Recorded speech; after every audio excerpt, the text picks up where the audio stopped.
Ju njohim me përmbledhjen javore të lajmeve. Kjo është Radio Shtat.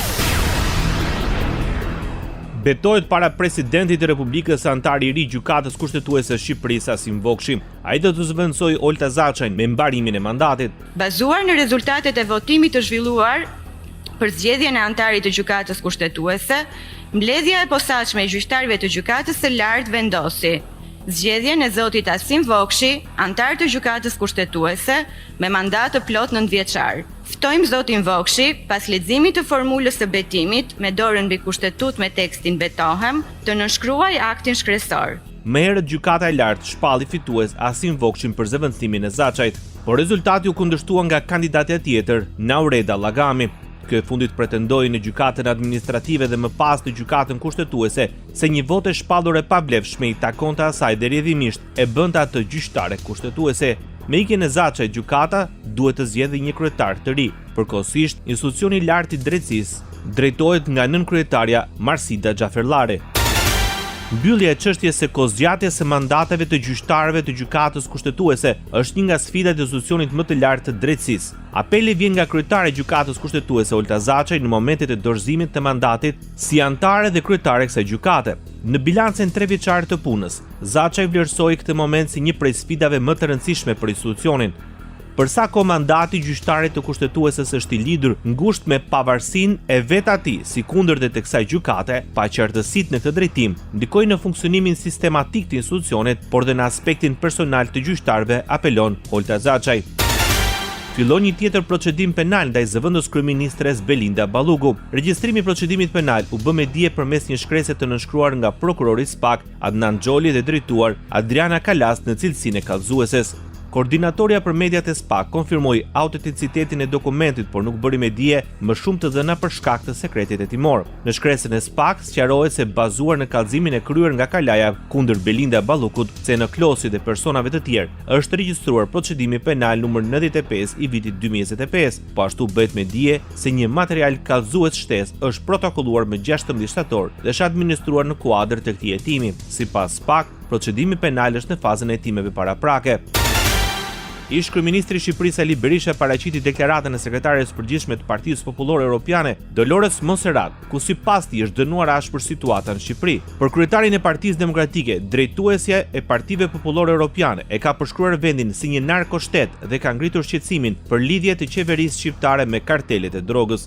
Lidhjet e të mërshme me kartelet e drogës të qeverisë shqiptare.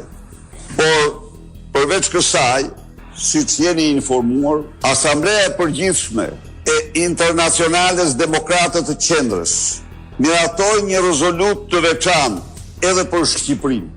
Në këtë rezolut thuhet se Shqipëria ka pasur një regres të thellë demokratik, shkrirjen e partisë në shtet, drejtësinë selektive dhe depërtimin sistemik të krimit të organizuar në strukturat politike dhe ekonomike.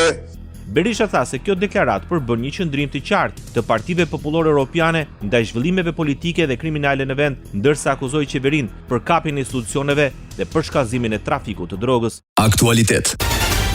Rreshjet e dendurat të shiut vijojnë të shkaktojnë vështirësi në veri dhe jug të Shqipërisë. Në qytetin e Lezhës, sistemi kanalizimeve nuk ka arritur të përballojë sasinë e prureve, duke shkaktuar prani uji në bllokun e banimit 11 janarit dhe në lagjen Beslidja. Niveli i ujit ka arritur deri në 40 cm. Për shkak të kushteve atmosferike në akset rrugore nacionale vazhdojnë të shfaqen problematike të rënies së gurëve, dherave dhe inerteve, duke kërkuar ndërhyrje të vazhdueshme nga ekipet e mirëmbajtjes. Ministri i Mbrojtjes i Shqipërisë Piro Vengu njoftoi se efektivët e batalionit të Xhenjos janë angazhuar për normalizimin e situatës. Ai njoftoi për ndërhyrje në Finiq, Bovill, në Argjinaturën e Bistricës dhe në Urën e Metoqit në Sarandë. Partia Demokratike kërkon shpalljen e gjendjes së jashtëzakonshme.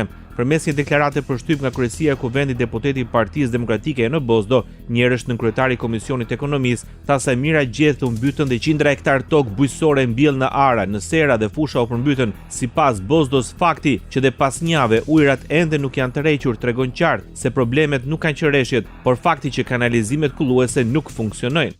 Ekonomi. Kryetari i Dhomës së Tregtisë dhe Industrisë Nikolin Jaka kërkon përpara deputetëve në Kuvendin e Shqipërisë uljen e TVSH-s dhe për produktet ushqimore nga 20% deri në 7%. Sipas Jakës, skema e kompensimit të TVSH-s 10% në bujqësi nuk është zgjidhje për fermerët. Krahas asaj, në kuadër të diskutimeve për paketën fiskale 2026 është kërkuar të hiqet TVSH-ja për investime doganore, të përjashtohen nga tarifat doganore lëndët e para për industrinë prodhuese, rimbursimin e aksizës së gazit dhe lëndëve djegëse që përdor industria prodhuese dhe pagesa e taksës së ndikimit në infrastrukturë në sektorin e ndërtimit të bëhet me 3 këste.